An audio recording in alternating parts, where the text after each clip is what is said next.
Okay, so we're going to put together an unusual hi-hat loop using a variety of sound sources. So we'll start with a synthetic closed hat pattern. So open up a new project in your DAW at a tempo of 135 BPM and then add Linplug's CM505 onto a new MIDI track. And on that track we'll create a 1-bar MIDI region and we'll fill it with eighth notes on F#1, and this triggers CM505's closed hi-hat.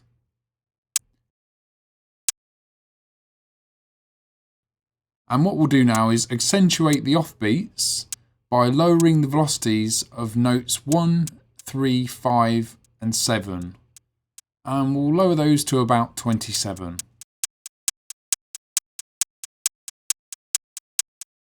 Now, real-world recordings can add depth and character to a loop. So we're going to use some recordings taken from CM194's Inside Info VIP Series pack. So drop windchime.wav onto a new audio track and trim it down to only its first 2 beats. We're going to make sure our real recordings are not automatically warped by live.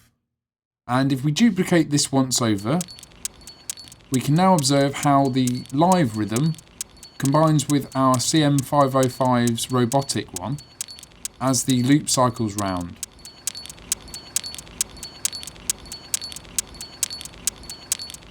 And finally we'll add Wolfram CM as an insert to add some subtle spaciness to the sound. And we'll do that with a preset. We'll select the filter CM every now and then preset.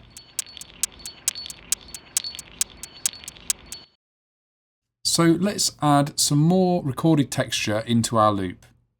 So drop the C.wav onto a new audio track and turn it down by about 15 dB to bring it in line with our other sounds volume.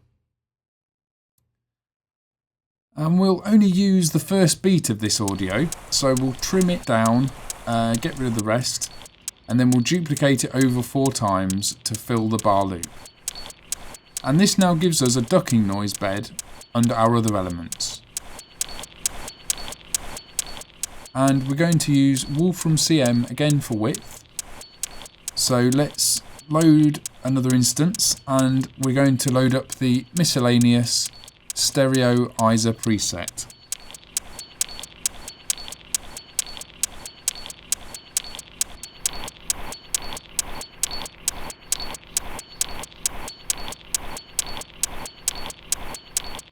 Now we'll add a quirky running percussion part in with Luma's Cumulus.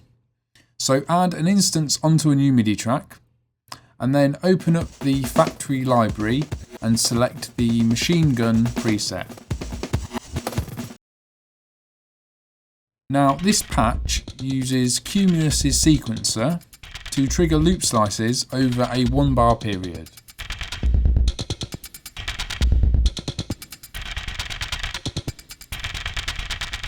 So we rearrange the sequencer's steps, and we do that by left clicking in the grid to fill in a step, and we'll fill it in so that the green 4 scene is triggered on every 16th note, except for each offbeat, which will trigger the blue 5 scene.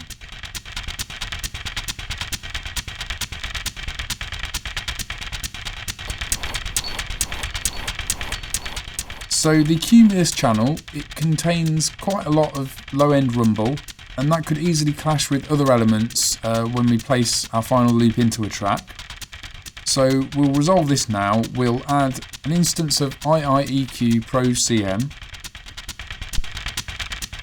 and we'll engage its high-pass filter, it's the HPF12, at around 205 Hz.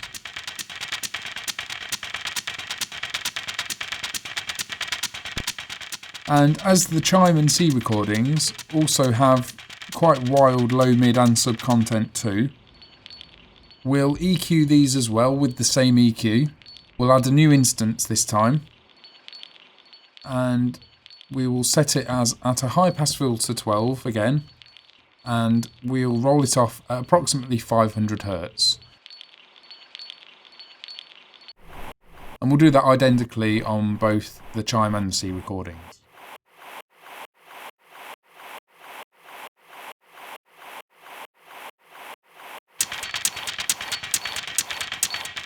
And to finish off, we're going to do some master processing, as this is a loop, so we can process everything as one. So we're first going to add Reverberate CM over our master channel. And we'll load up the Small Room Blumline O2 preset. And we'll bring the dry wet down to about 0 to -5 dB, just for some subtle room realism in the loop.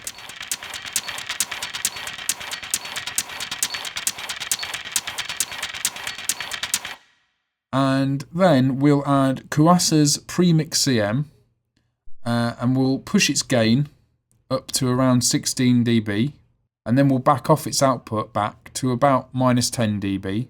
And this will glue all our sounds together, we'll crunch them all together and make them sound like one whole loop.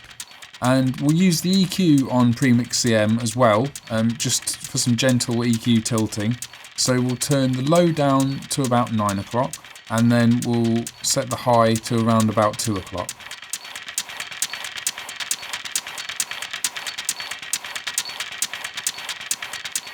And there we go, we have our loop. So what we'll do now, we'll export the bar long loop, and then we can put it in our samples folder.